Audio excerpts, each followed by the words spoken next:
Ayan po, magandang hapon po mga kananay. Natapos ko na pong lutuin ang aking bagoong. Ayan. Yan po ay ibebenta ko po yan kasi wala akong kita ngayon.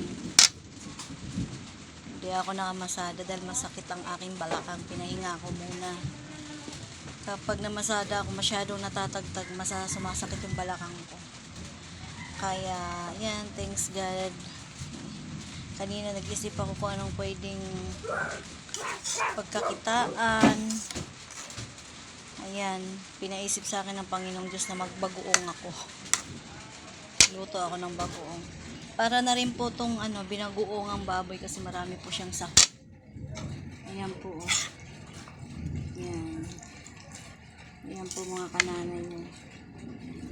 Dami po talaga siyang sahog. Ayan po. Marami pong sampay sa aking likuran. Yan po yung niligpit ko kanina. Kaya naputol yung aking pagbibideo paglalagay ng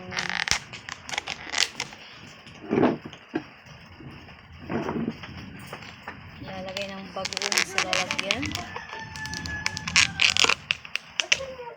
Ayan. Ito po yung aking lalagyan. Bumili po ako ng lalagyan. Kasi para po maibenta natin ng maayos.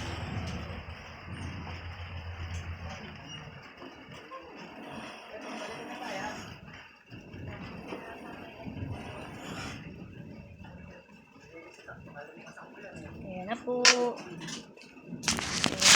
Nanay. Ayan, ang ating bagoong. Palalimigin na lang po para kapag para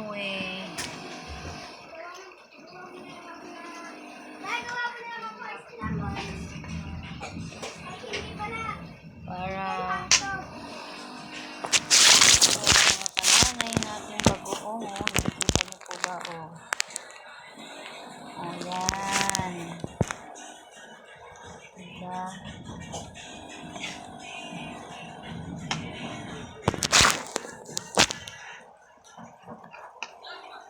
Ilalagay na po natin.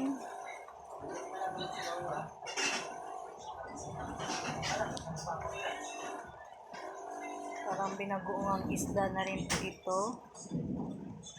Kasi po maraming sahog na baboy. Ayan po. Ayan.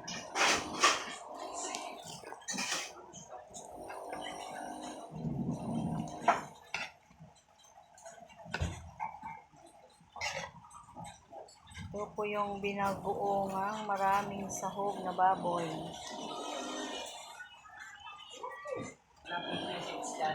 May sili.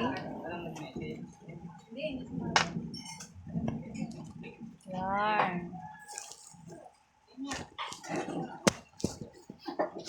Okay. Piraso kaya po.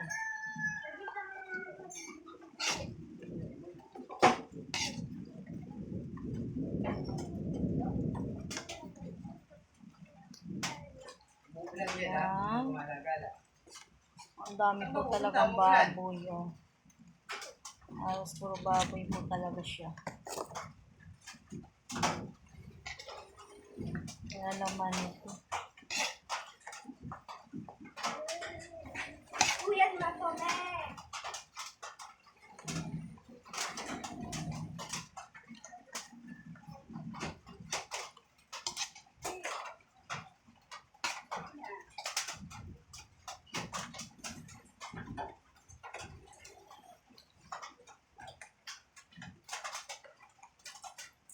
Ayan.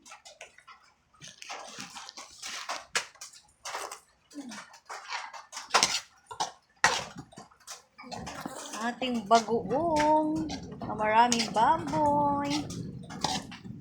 Hindi na. Ngayon ko lang nalaman na ang langaw pala hindi dumadapo sa bagoong. Takot.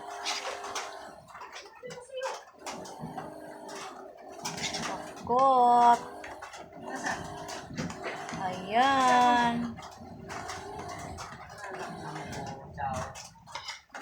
Sinasabi ko sa iyo eh.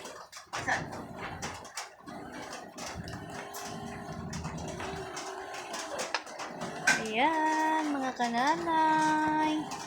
Pasisingawin ko po siya. Ako hindi papawisan.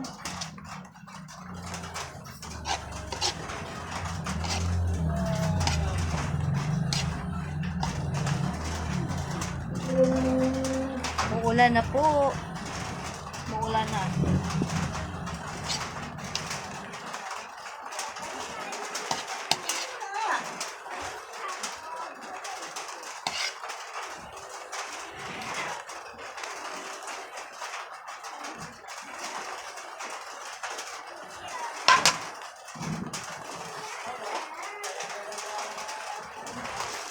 Ayan. Ang aking bagoong. Parang puno yung iba. Hindi siya pantay. Wala nga siyang pantay yun.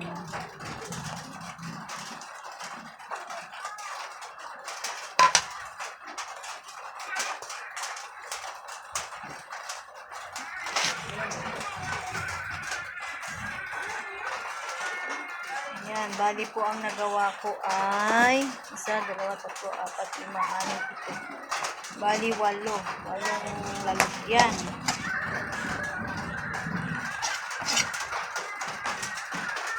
8 lalagyan.